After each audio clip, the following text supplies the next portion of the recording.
ഭഗവാൻ ശ്രീ പാർത്ഥസാരഥിക്ക് വള്ളസദ്യ വിളമ്പുന്ന ഒരു ചടങ്ങാണ് നിങ്ങളീ കാണുന്നത്. പഞ്ചപാണ്ഡവരിൽ അർജുനനാൽ പ്രതിഷ്ഠിതമായ ആറന്മുളയിലെ ഭഗവാൻ ശ്രീ പാർത്ഥസാരഥിയുടെ ക്ഷേത്രം. ഭഗവാന് വഴിപാടായി നൽകുന്ന ഏറ്റവും വിശിഷ്ടമായ ഒന്നാണ് ആറന്മുളയിലെ വള്ളസദ്യ. ഹലോ ഫ്രണ്ട്സ്, പുതിയ വീഡിയോയിലേക്ക് എല്ലാവർക്കും സ്വാഗതം. നിങ്ങളൊക്കെ വള്ളസദ്യ കഴിച്ചിട്ടുണ്ടോ എന്ന് എനിക്കറിയില്ല. കഴിച്ചിട്ടുള്ളവരുണ്ടാവാം. അപ്പോൾ കഴിക്കാത്തവർക്കും ഇതുവരെ കണ്ടിട്ടില്ലാത്തവർക്കും ഈ വീഡിയോ ഞാൻ ഷെയർ ചെയ്യുന്നു. കേരളത്തിൻ്റെ സാംസ്കാരിക പൈതൃകമായ ഏറ്റവും മനോഹരമായ മഹത്തായ ഒരു അനുഭവമാണ് ഈ വള്ളസദ്യ എന്ന് പറയുന്നത്. ചരിത്രപ്രസിദ്ധമായ ആറന്മുള ശ്രീ പാർത്ഥസാരഥി ക്ഷേത്രവും ഉത്രട്ടാതി വള്ളംകളിയും വള്ളസദ്യയും തിരുവോണത്തോണിയും ഒക്കെ എല്ലാവർക്കും അറിവുള്ളതാണ്. വള്ളസദ്യയ്ക്ക് മുൻപായിട്ടുള്ള ചടങ്ങുകളാണ് ഈ കാണുന്നത്. വള്ളസദ്യയുടെ ദിവസം ആദ്യം തന്നെ പറ നിറയ്ക്കൽ ചടങ്ങുകളാണ് നടക്കുന്നത്. ആ പറകളാണ് നമ്മളിവിടെ കാണുന്നത്. ഇവരുടെ വഴിപാട് ദിവസമാണ് ഞാൻ ഈ വീഡിയോ ചെയ്തത്. എൻ്റെ ചേട്ടൻ്റെ അടുത്ത ബന്ധുക്കളാണ്, ഞാൻ പഠിപ്പിച്ച കുട്ടിയാണ്. ഞങ്ങളെല്ലാവരും ഒരുമിച്ച് പമ്പയാറ്റിലേക്ക് തീരത്തേക്ക് പോവാണ്, സത്രക്കടവിലേക്ക്. പമ്പയാറ്റിലൂടെ വള്ളപ്പാട്ടിൻ്റെ അകമ്പടിയോടെ എത്തുന്ന കരക്കാരെ, തുഴച്ചിൽക്കാരെ അഷ്ടമംഗല്യത്തോടും താലപ്പൊലിയോടെയും വാദ്യം മേളങ്ങളോടെയും ഒക്കെ കൂടെയാണ് സ്വീകരിച്ച് ആനയിക്കുന്നത്.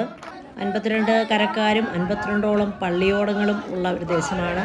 ഭക്തിയുടെയും താളമേളത്തിൻ്റെയും ഒക്കെ അകമ്പടിയോടെ മാസങ്ങളോളം നീണ്ടു നിൽക്കുന്ന ഒരു ചടങ്ങാണ് ഈ വള്ളസദ്യ എന്ന് പറയുന്നത്. ഇങ്ങനെ സ്വീകരിച്ചു കൊണ്ടുപോകുന്ന വഞ്ചി തുഴഞ്ഞെത്തിയ കരക്കാരെ ക്ഷേത്രത്തിന് പ്രദക്ഷിണം വെച്ച് ആനക്കൊട്ടിലേക്കാണ് കൊണ്ടുപോകുന്നത്. അവിടെയാണ് നമ്മൾ നേരത്തെ കണ്ട ചടങ്ങുകളൊക്കെ കണ്ടല്ലോ. പുകയില സമർപ്പണവും അതുപോലെ പറ നിറയ്ക്കലും ഒക്കെ കണ്ട ആനക്കൊട്ടിലേക്കാണ് എത്തുന്നത്.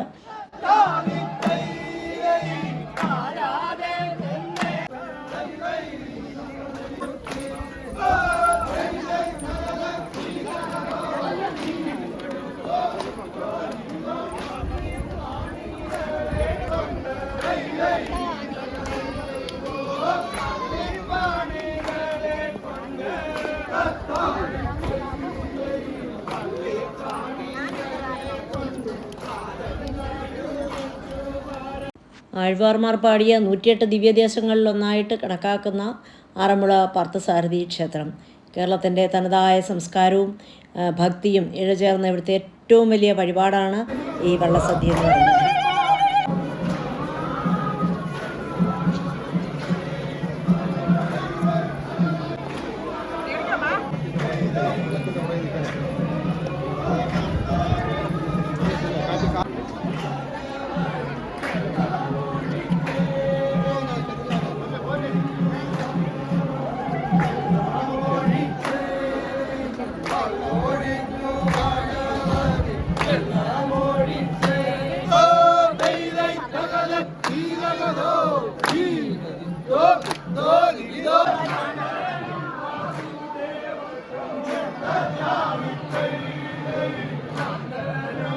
വഴിപാട് നടത്താൻ ആഗ്രഹിക്കുന്നവർക്ക് പള്ളിയോട സേവാ സംഘവുമായിട്ട് ബന്ധപ്പെട്ടാൽ മതി.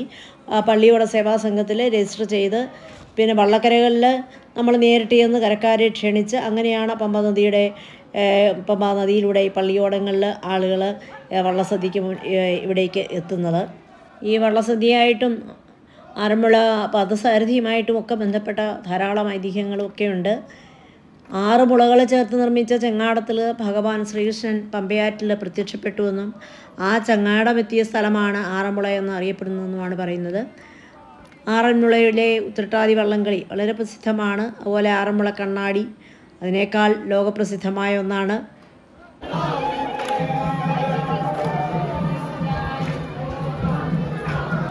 നൂറ്റാണ്ടുകളായുള്ള ആചാരത്തിൻ്റെയും ആഘോഷത്തിൻ്റെയും ഭാഗമാണ് ആറന്മുള വള്ളസദ്യ. മധ്യ തിരുവിതാംകൂറിൻ്റെ ഏറ്റവും ഇഷ്ടപ്പെട്ട രുചിയുടെ മാമാങ്കം. ആറന്മുള വള്ളസദ്യ ഒരിക്കലെങ്കിലും രുചിക്കണമെന്ന് ആഗ്രഹിക്കുന്ന ധാരാളം ആളുകളുണ്ട്. അതിനായിട്ട് ഇപ്പോൾ ഓൺലൈൻ ബുക്കിംഗ് സൗകര്യങ്ങളൊക്കെ ഉണ്ട്. 300 രൂപയോ മറ്റുമാണ് ചാർജ്. ഒരിക്കൽ ആറന്മുളയിലേക്ക് ഓണസദ്യക്കുള്ള വിഭവങ്ങളായിട്ട് വന്ന തിരുവോണത്തോണിക്ക് ആക്രമണം നേരിട്ടപ്പോൾ അതിന് സംരക്ഷണം നൽകാനായിട്ട് കരക്കാർ വള്ളങ്ങളിൽ അകമ്പടി വന്നിരുന്നു. ആ ഓർമ്മ പുതുക്കലാണ് ഈ പള്ളിയോടങ്ങൾ. ഭഗവാന്റെ ചൈതന്യം നിറഞ്ഞു നിൽക്കുന്നവയാണ് ഭക്തർക്ക് പള്ളിയോടങ്ങൾ.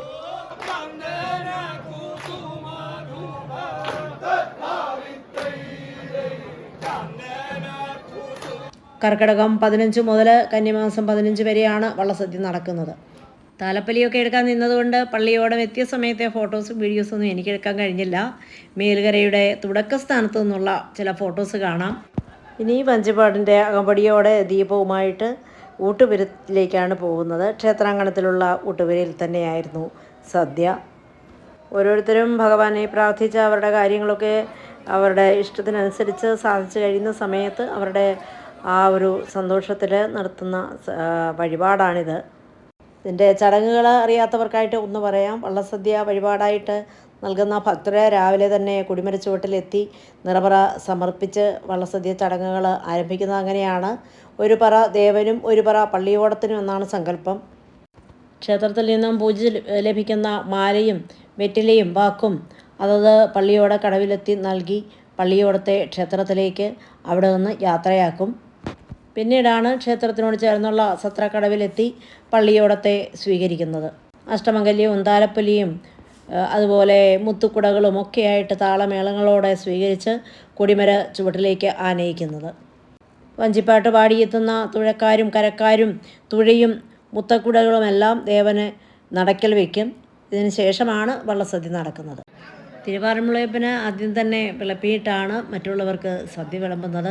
കണ്ണൻ്റെ വിഗ്രഹമൊക്കെ വെച്ച് മാലകളൊക്കെ അണിയിച്ച് മനോഹരമായിട്ട് ഒരുക്കിയിട്ടുണ്ട്. ഇതിൻ്റെ മുൻപിൽ അവിടെ തയ്യാറാക്കിയിട്ടുള്ള എല്ലാ വിഭവങ്ങളും വളരെ ഭംഗിയായിട്ട് തയ്യാറാക്കി വെച്ചിട്ടുണ്ട്. ഭഗവാന്റെ മുൻപിലുള്ള നിലവിളക്കിൽ വഴിപാടുകാർ തന്നെ ദീപം തെളിച്ച് കഴിഞ്ഞിട്ടാണ് ഭഗവാന്റെ ഇലയിലേക്ക് സദ്യ വിളമ്പുന്നത്. അതിന് ശേഷമാണ് സദ്യ ആരംഭിക്കുന്നത്. ആ മഹനീയമായ കാഴ്ച നമുക്കും കാണാം. ഇത്രയും മനോഹരമായ ആചാരങ്ങളും ഐതിഹ്യങ്ങളും നൂറ്റാണ്ടുകളായിട്ട് ഇതുപോലെ ഭംഗിയായിട്ട് ഇന്നും ഇത് നടക്കുന്നു. ഭക്തി നിർഭരമായി തന്നെ.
മറ്റുള്ള സദ്യകളിൽ നിന്നും വ്യത്യസ്തമായിട്ട് 64ലധികം വ്യത്യസ്ത വിഭവങ്ങളാണ് വള്ളസദ്യയിൽ ആറന്മുള വള്ളസദ്യയിൽ വിളമ്പുന്നത്.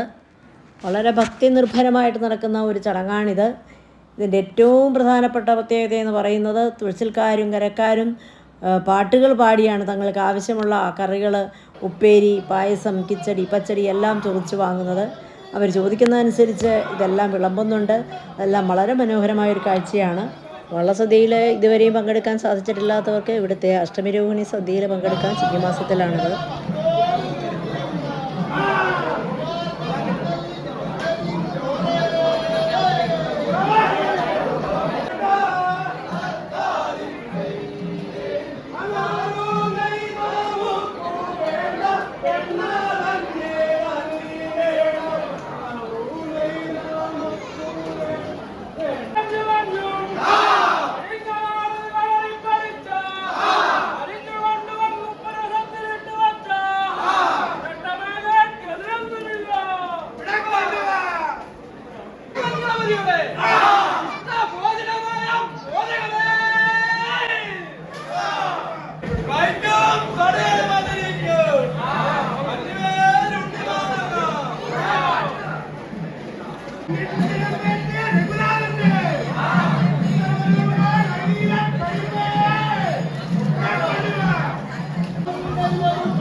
ഇന്നും കാട്ടൂർ മങ്ങാട്ടിലെത്തുന്നതും തിരുവോണ നാളിൽ ആറന്മുളയിലേക്ക് തിരുവോണത്തോണി, തിരുവോണത്തിൻ്റെ അന്നത്തേക്കുള്ള സദ്യയ്ക്കുള്ള വിഭവങ്ങളുമായിട്ടെത്തുന്ന വലിയൊരു ചടങ്ങുണ്ട്. അതിന് തിരുവോണ തോണിയെ അനുഗമിച്ച് ധാരാളം വള്ളങ്ങൾ അന്നിവിടെ ഒത്തുചേരും. വളരെ കാണാൻ മനോഹരമായൊരു കാഴ്ചയാണ്. പുണ്യപമ്പയിലൂടെ ഇനി ദിവസങ്ങളോളം ഇതുപോലെ പള്ളിയോടങ്ങൾ ഒഴുകും.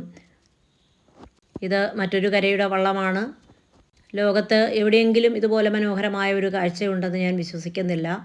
പലയിടത്തും നമുക്ക് വള്ളംകളി കാണാൻ കഴിയും, പക്ഷേ ഇതുപോലെ ഭക്തി നിർഭരമായ ഒരു കാഴ്ച എന്ന് പറയുന്നത് ആറന്മുളയിൽ മാത്രമേ കാണാൻ കഴിയൂ. സദ്യ തീരുവോളം പാട്ടും ഒക്കെ കേട്ട് നമുക്ക് ആസ്വദിച്ച് സദ്യ കഴിക്കാം. ശേഷം കൊടിമര ചുവട്ടിൽ പറതെളിച്ച് കരക്കാർ അനുഗ്രഹിക്കുന്നതോടെ വള്ളസദ്യ ചടങ്ങുകൾ തീരും. അടുത്ത വള്ളസദ്യയുടെ സ്വീകരണമാണ് ഇപ്പോൾ നടക്കുന്നത്. ഈ വീഡിയോ വൈൻഡപ്പ് ചെയ്യുകയാണ്. ആറന്മുള വള്ളസദ്യയും വിശേഷങ്ങളും ഒക്കെ ഇഷ്ടപ്പെട്ടുവെങ്കിൽ ലൈക്ക് ചെയ്യാനും കമൻറ്റ് ചെയ്യാനും മറക്കരുത്. അടുത്ത വീഡിയോയിൽ കാണും വരെ എല്ലാവർക്കും നമസ്കാരം. Thanks for watching.